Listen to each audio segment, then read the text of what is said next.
श्री लक्ष्मी नारायण भगवान की। आज पौष मास की सफला एकादशी की व्रत कथा।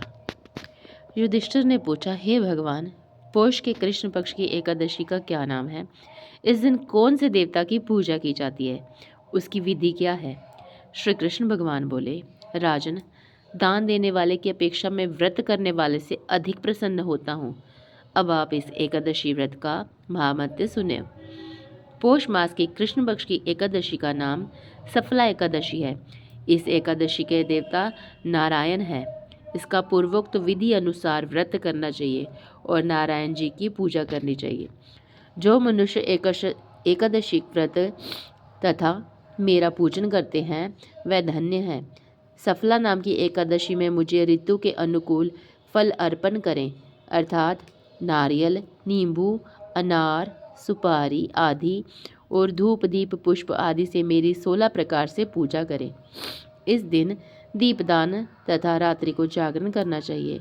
इस एकादशी के व्रत के समान यज्ञ, तीर्थ तथा दूसरा कोई भी व्रत नहीं है।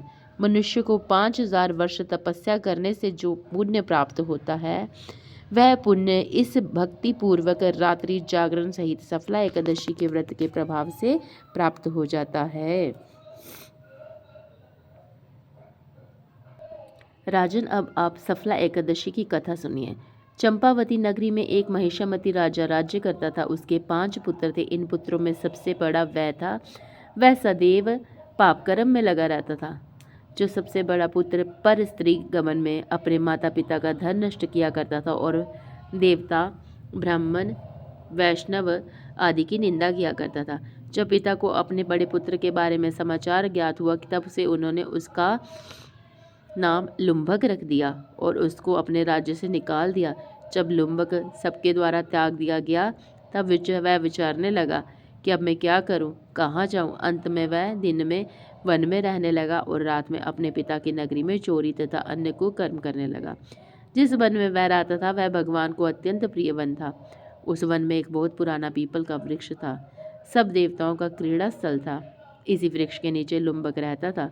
कुछ दिनों के पश्चात पौष मास की कृष्ण पक्ष की दशमी के दिन वह वस्त्रहीन होने के कारण शीत से मूर्छित हो गया और रात्रि में सो न सका। उसके हाथ पैर अकड़ गए। उसका दिन और वह रात्रि बड़ी कठिनता से बीती। सूर्य नारायण के उदय होने पर भी उसको मूर्छा नहीं ना गई। सफला एकादशी के मध्याह्न में तक वह दुराचारी मूर्छित ही पड़ा रहा। जब सूर्य की गर्मी से उसे होश आया तो वह अपने स्थान से उठकर वन में भोजन की खोज में गया, चल पड़ा। उस समय उस दिन वह जीवों को मारने में असमर्थ था, इसलिए जमीन पर गिरे हुए फलों को लेकर पीपल के वृक्ष के नीचे आया। जब सूर्य भगवान अस्तांचल को प्रस्थान कर गए तब वह पीपल की जड़ में के पास फलों को रखकर कहने लगा, हे भगवान, इन फलों से आप तृप्त हो। ऐसा कहकर वह रोने लगा और रात्रि को उसने नींद न आई। इस महापापी के व्रत की तथा रात्रि में जागरण से भगवान अत्यंत प्रसन्न हुए और उसके समस्त पाप नष्ट हो गए। प्रातः ही एक दिव्य घोड़ों का अनेक सुंदर वस्तुओं के साथ सजा हुआ उसके सामने एक आ खड़ा हुआ और एक आकाशवाणी हुई, हे राजपुत्र, भगवान नारायण के प्रभाव से तेरे समस्त पाप नष्ट हो गए हैं। अब तू अपने पिता के पास जाकर के राज्य प्राप्त कर। लुम्भक ने ऐसी आकाशवाणी सुनी तो वह अत्यंत प्रसन्न हुआ और बोला, हे भगवान, आपकी जय हो। सुंदर वस्त्रों को धारण कर अपने पिता के पास गया। उसने अपने पिता को संपूर्ण कथा वह सुनाई।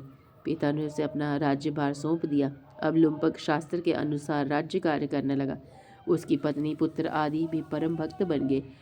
वृद्धावस्था आने पर वह अपने पुत्र को गद्दी से दे भगवान का भजन करने के लिए वन में चला गया और अंत में विष्णु लोक को गया।